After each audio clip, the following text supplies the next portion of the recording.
இப்போ உழைப்பை இலவசமாக கொடுக்குறோம் பார்த்தீங்களா? இலவசமாக வாங்குகிற நடைமுறை. உழைப்பை ஏமாந்துறது. உழைப்பை நம்ம யாரோ நம்முடைய உழைப்பை இலவசமாக திருடுகிறார்கள், சுரண்டுகிறார்கள். அதுக்கு நம்ம அதில் நம்ம விழிப்புணர்வு இல்லாமல் இருந்தால் நம்ம சோம்பேறி ஆகிடுவோம். நமக்கே என்னென்னா, இப்போ உதாரணத்துக்கு பெண்கள் இருக்காங்க, எப்படி வேலைக்கு போகாமல் வீட்டிலே இருக்கிறாங்க, கணவனின் உழைப்பை சுரண்டுகிறார்கள்.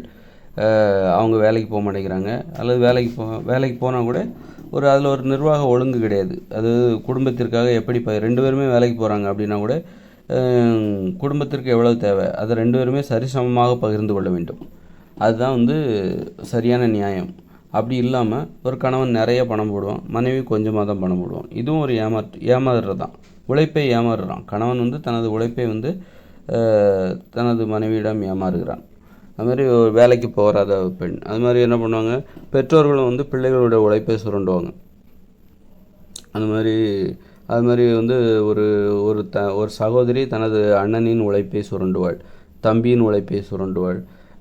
தம்பினா அக்காங்கிற பேரில் அல்லது சகோதரிங்கிற பேரில் ஏதாவது ஆணிடம் அந்த சகோதரனிடமிருந்து ஏதாவது கிடைக்காதா, தம்பியிடமிருந்து ஏதாவது கிடைக்காதா, அண்ணனிடமிருந்து ஏதாவது கிடைக்காதா, மொய் வைக்கணும், தாய் மாமன் சீர்வரிசை அப்படின்னு சொல்லிட்டு இது உழைப்பை இலவசமாக திருடுகிற ஒரு முயற்சி. உறவுமுறை அடிப்படையாக கொண்டு இதெல்லாம் சடங்கு சம்பிரதாயம், உனக்கு அந்த தாய்மாமன் மரியாதை இப்படின்னு சொல்லிட்டு உழைப்பை சுரண்டுறது.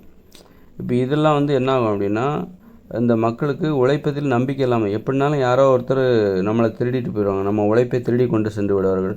எப்படின்னா, அப்புறம் கோயில் வைப்பாங்க, கோயிலுக்கு வரி கொடு, 5000 கொடு, 10,000 கொடு அப்படின்னு சொல்லிட்டு வரி வாங்கிட்டு போயிடுவாங்க. இதுவும் திருடுற வேலை தான். இந்த மாதிரி வரி கொடு, இப்போ நீ நம்பிக்கையே இல்லைன்னா கூட உன்கிட்ட வரி கேட்பாங்க, அது மாதிரி பார்த்திங்கன்னா வச்சுக்கோங்க. தனியார் பள்ளிகள்லாம் கட்டணம் இல்லாமல் கொடுக்கப்பட வேண்டும் மக்களுக்கு.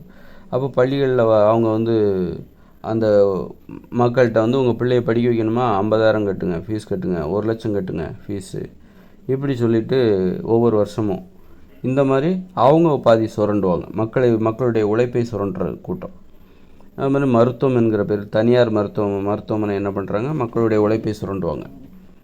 இப்படி இப்போ அப்புறம் நீதிமன்றம், ஒரு பிரச்சனைன்னு நீதிமன்றத்துக்கு போனால் அங்கே வக்கீல் இருப்பாங்க, தனியார் வழக்கறிஞர்கள், அவர்கள் சுரண்டுவார்கள். இப்படி ஒருவருடைய உழைப்பை சுரண்டுவதற்கு இங்கே நிறைய பேர் இருக்காங்க. அப்படிங்கும்போது வேலை செய்கிறதுக்கே இவங்களுக்கு நம்பிக்கை வராது. நாம் என்ன தான் கஷ்டப்பட்டாலும் நம்மிடமிருந்து பிடுங்கி செல்வதற்கு இங்கே நிறைய பேர்கள் போட்டி போடுவாங்க. நாம் எதையும் சேர்த்து வைக்க முடியாது, நம்மகிட்டேருந்து பிடுங்கிட்டு போயிடுவாங்க. எதுவும் நமக்கு சொந்தமாக இருக்காது, நமக்குன்னு சொந்தமாக இதை வச்சிக்க முடியாது. நாம் கஷ்டப்பட்டு சேர்த்து வைப்போம், ஆனால் இவங்க அதை பிடுங்கிட்டு போயிடுவாங்க. நிறைய பேர் உறவினர்கள், குடும்பத்தார்கள், மனைவி அல்லது இப்படி நிறைய பேர் அதை சுரண்டிட்டு போயிடுவாங்க. அப்படிங்கும்போது உழைப்பதிலே ஒரு நம்பிக்கை வராது, சோம்பேறித்தனம் வந்துடும். நிறைய பேர் ஏன் உழைப்பதில் ஏன் நம்பிக்கை இல்லாமல் இருக்காங்க, நேரத்தை ஏன் வீணடிக்கிறாங்க, மலிவான வேலைகளை உழைக்காமல் பணத்தை தேடாமல் ஏன் மலிவான விஷயங்களில் நேரத்தை செலவிடுறாங்க. எப்போதும் பணத்தை சம்பாதிக்கணும்னு அவசியம் இல்லை, சொல்கிறேன். அது இந்த இயந்திர அறிவியல் உலகில் எப்போதும் பணத்தை தேடுவதற்காக நேரத்தை செலவிடுவது எல்லாமே அதுதான் வழக்கமாக இருக்கும்போது ஏன் நிறைய பேர் சோம்பேறியாக இருக்காங்க, நேரத்தின் அருமை தெரியாமல் சோம்பேறியாக இருக்காங்கன்னா, அவர்களுக்கு ஒரு உள்ளுணர்வு, நம்ம எவ்வளோ தான் சம்பாதிச்சாலும் உறவுமுறை அடிப்படையாக கொண்டு இந்த மாதிரி சமூக நடைமுறைகள், தனியார் பள்ளிகள், தனியார் மருத்துவமனை, மத வழிபாடு, வரி வாங்கிறது, இந்த மாதிரி ஏதோ ஒரு வகையில் நம்மளுடைய உழைப்பை சுரண்டுவதற்கு இங்கே நிறைய பேர் தயாராக இருக்காங்க. அதனால் அவர்களை கடந்து பணத்தை சம்பாதிக்க முடியும் அப்படிங்கிற, நிறைய பணம் சம்பாதிக்க முடியும் அப்படிங்கிற நம்பிக்கை நிறைய பேருக்கு இல்லாமல் போயிடுது.